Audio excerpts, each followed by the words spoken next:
Hi there everybody, welcome to a new episode of the vlog. I just finished watching A&E's new biography, KISSTORY. It's a massive documentary about the history of my favorite band, Kiss. In fact, it's almost a mini-series. It's two 2-hour parts, so it's probably about 3 hours long after you take the commercials out of it. Just great. I am like a crazy diehard Kiss fan. I've done my own series here on this YouTube channel called KISSTORY, where I go through the history of Kiss year by year. So I'm one of those people who, when I know a documentary like this comes out, I'm like, well, I've spent my life studying the history of Kiss, so not 100% sure I'm going to learn anything new myself, but I'll still enjoy watching it. But honestly, I did. Honestly, there were little tidbits I was not even aware of myself. A few little details about Paul's microtia. He talks about it a lot. His deformity of one of his ears, and how that struggle sort of shaped his life. But yeah, let's start from the beginning. First of all, and this blew my mind, the documentary starts with clips from Kiss embarking on tour for the last time, showing footage from that first show of that tour. And why I'm so excited to see that is because I was there on January 31st, 2019 at Rogers Arena in Vancouver. I was there for the first day of the End of the Road tour. And it's just full of crowd shots. Just tons of crowd shots. And I kept pausing it, trying to find myself. But in any case, it's so cool to see a concert that I went to framed as like a cornerstone concert for the history of this band. Really cool to see. Really cool to see professionally shot clips from that concert. That was really special for me. The first half of the documentary covered the 1970s, the heyday of the band, so to speak, but also starts before that, talks about Gene and Paul growing up. That was cool to see. There were some pictures of young Gene and Paul that I hadn't seen before, but once you get into the early days of Kiss, that's when you start to see some incredible stuff. There's lots of footage in this documentary, lots of clips that would be considered rare, many that I'd seen already, and some that I hadn't before. That was cool. So Ken Sharp, I believe, had something to do with the making of this documentary. Kiss historian, somewhat well known to Kiss's fan base, and man, he went to work finding some crazy footage. The footage that I was most amazed to see was from St. Louis in 1974. Kiss played this massive outdoor event in St. Louis that year. I do mean massive. People aren't sure how many people came out to see it. Somewhere between 40 and 100,000. Crazy. Quite possibly the largest audience Kiss has ever played to this day in North America. But in any case, it was always amazing to me that despite that large crowd, nobody out there had a camera. Nobody out there had an 8mm video camera, at least. And they mention in the excellent resource, Kiss Alive Forever, the full touring archive of the band, that, yeah, no footage was known to exist. But apparently they found some, because just a matter of seconds of 8mm footage from that gig shows up in this documentary and kind of blew my mind. Another thing that shows up in this documentary, just a few extra seconds of footage I'd never seen from Cobo Hall 1975. So, May 16th, 1975, Kiss plays Cobo Hall. It's their first of 5 shows that would wind up being recorded for the first Kiss Alive album. And that show was also filmed. In fact, they had a screen above the stage showing live feed of the concert, like most concerts do now. You know how you always have a video screen? That was not normal in the 70s, but this concert did have one. So we know it was filmed, but the footage from that concert has never really leaked, and it's one of those holy grails of Kiss collecting. And for those of you out there who's like, I know, I have Kiss Alive, I have Cobo Hall 75. That's a very popular bootleg. What you have is one of the 3 shows from January of 1976 on the Alive show. Those are very easy to find. But that Dress to Kill tour show from May 16th you can't find. But again, it seems like every time Kiss puts out a documentary like this, you get a few more seconds of footage from that show, which leads me to believe that they have the tape laying around somewhere, and I'd love to see the whole thing. Anyway, let's get back into the content of the documentary. Ace and Peter were not involved. In fact, they run this little disclaimer throughout the documentary stating that Ace and Peter declined to comment and that this documentary does not represent their views on what happened. Because Kiss does have a fairly tumultuous history, lots of lineup changes, and they do get into, of course, Ace and Peter leaving the band, and they get into, Gene and Paul get into their perceptions, at the very least, of what happened that led to them getting kicked out of the band. They blame a lot of substance abuse issues and all of that. All the stuff that we as Kiss fans have already heard. I don't think they went too overboard in the whole giving Ace and Peter a knock. I know that that's an issue sometimes, that Gene and Paul will just talk crap about Ace and Peter. But they do a good job of talking about how important they are to the legacy of the band. Let me know in the comments your opinion on how they handled the whole Ace and Peter thing without them actually being involved in the documentary. Because although they're not involved in the documentary, there are interviews of them interspliced throughout. Like some older interviews, nothing new that they got for the documentary. So it's cool that you do get to hear, get to hear them talking about the old days and such. Without them actually being newly interviewed for the project.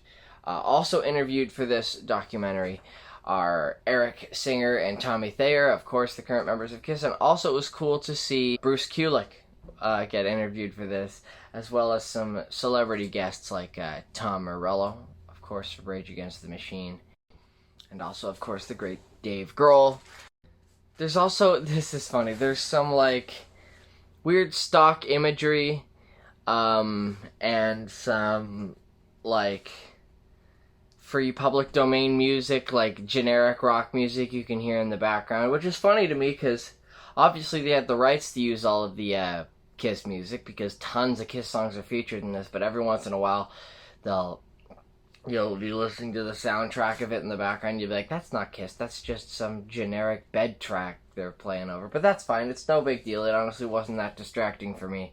And yeah, as for the weird stock footage, because we talked about how this tour was about to take off, and they'd show, footage of a rocket ship taking off, or footage of a car slaloming down, a mountain road, when Paul talks about how we were going pedal to the metal, and one wrong move and we were about to go over that cliff. So there was a lot of funny little, intense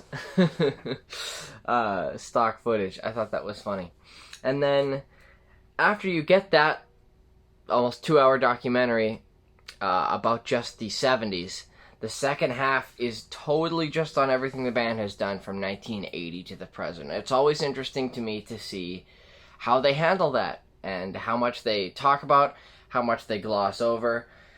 They talked about a lot of it. They talk about Eric Carr joining the band. They've got some archival interviews of Eric Carr. They talked briefly about Vinnie Vincent. I don't think they play any interviews of him, anything like that. They have some interesting talks about unmasking. It was interesting to hear about them talk about the actual conversation Gene and Paul had that led to them deciding that it was time for the makeup to come off. And you can see that they still think to this day that that was the right move to take off the makeup in 1983, and I agree with them. Kiss I've talked about in my series, KISSTORY, my own KISSTORY series, how I think that the gimmick of taking off the makeup saved the band twice. In 1983, they weren't doing so well in terms of sales or anything, but taking off the makeup provided enough of a sort of gimmick and a new, like, look, you can see their faces for the first time, that MTV aired the whole unmasking special and aired some Kiss music videos that they didn't really show Kiss music videos before that. And it really led to a resurgence in the band's popularity, and that, of course, allowed them 13 years later in 1996 to do the reunion. So they talk about throughout the 80s, Gene becomes less and less involved with the band, more involved in his movies and such stuff like that. And they talk about the unfortunate passing of Eric Carr. They talk about Eric Singer joining the group and the Revenge lineup. And, of course, they start talking about the fans and how the Kiss fans started to do some conventions, started to show off all their Kiss merchandise and stuff, and started to get together just to talk about their love of Kiss. So Kiss, of course, does the official convention tour, which Peter Criss is a special guest on, and it all leads into the big reunion. And they do spend a lot of time talking about the reunion tour and the approximately 5-year period when Ace and Peter were back in the band in the late 90s and early 2000s. There are also some details they talk about from the farewell tour that are interesting. They talk about Ace and Peter falling back into their old habits, stuff that we'd always kind of suspected, some stuff we'd known about, but I wasn't totally sure if by 2000 Ace and Peter had just had enough, or if they'd gone back to their old habits with drugs and alcohol. They at least say Ace certainly had, and Peter, if he hadn't got back to those habits, had at least gotten to the bad habit of being very difficult to deal with. And they talk about replacing Peter with Eric Singer, getting him to do the Catman makeup, and Tommy joining and giving him the Spaceman makeup. But that's, interestingly enough, where they pretty much leave off. They don't go into a lot of detail about the last 20 years. In fact, they do not even mention that in 2003, Peter Criss rejoined, and he had about a year-long third term in Kiss. They don't mention that at all. That's the only lineup change that gets glossed over, which is interesting. It's interesting. I guess it's not part of the glamorous story that, you know, Peter wasn't working out, so we had to replace him again. I guess it's not part of the glamorous story that at the end of 2002, they hired him back, and then he came back for a year, and then he left again, and then Eric Singer came back in. And they do not talk at all about either of their two most recent albums, Sonic Boom or Monster. I thought that was interesting. That whole era where they went back and started making music again, they don't really talk about that. They just sort of fast forward to the present and the end of the road tour. And that's when, again, they start showing footage of the Vancouver show that I was at. So amazing to see. And yeah, it does make me think about just how epic this farewell tour is, the end of the road tour is, that is. You know, they went out on the road for just over a year, and then the pandemic ruined everything, and now they're scheduled to do, like, at least a year's worth of touring again. It's gonna be crazy. But yeah, Kiss's history is not technically over, but it does feel like a good time for this documentary. Anyway, as this is the end of the road tour, Gene and Paul are getting up there in years, and it's very interesting to hear them talk about how they're going to feel in the event of their final concert.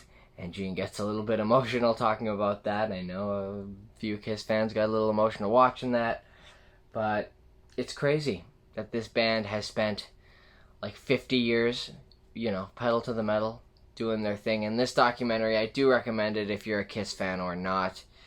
You probably wouldn't have sat through this whole long video of me talking about Kiss were you not a Kiss fan. But it is really cool. They do a good job talking about what this band means to everybody. It's probably the most in-depth documentary they've ever done. In fact, it definitely is. They've done little hour-long things in the past, but this is crazy. This reminds me of the History of the Eagles documentary that came out a few years ago. Just in its length, in that it's so long, it's split into two parts. It's like 3 hours, 3.5 hours, and I love it. I love to see them get in depth into the details of their history. Anyway, that's gonna about do it. Really recommend it. You gotta check that out. I don't know if they're replaying it on A&E or how that's gonna work. I'm sure they'll release it to some sort of physical media at some point, or at least iTunes or something, however that works. Does iTunes still exist? I don't know. Anyway, thank you so much for watching. Definitely check out that documentary, and definitely check out my description for links to where you can find my own music, where it's sold or streamed online. I do make my own music. I am a professional musician myself, and I also actually play Paul Stanley in a live N Kissin, British Columbia's premier Kiss tribute band, so check us out as well.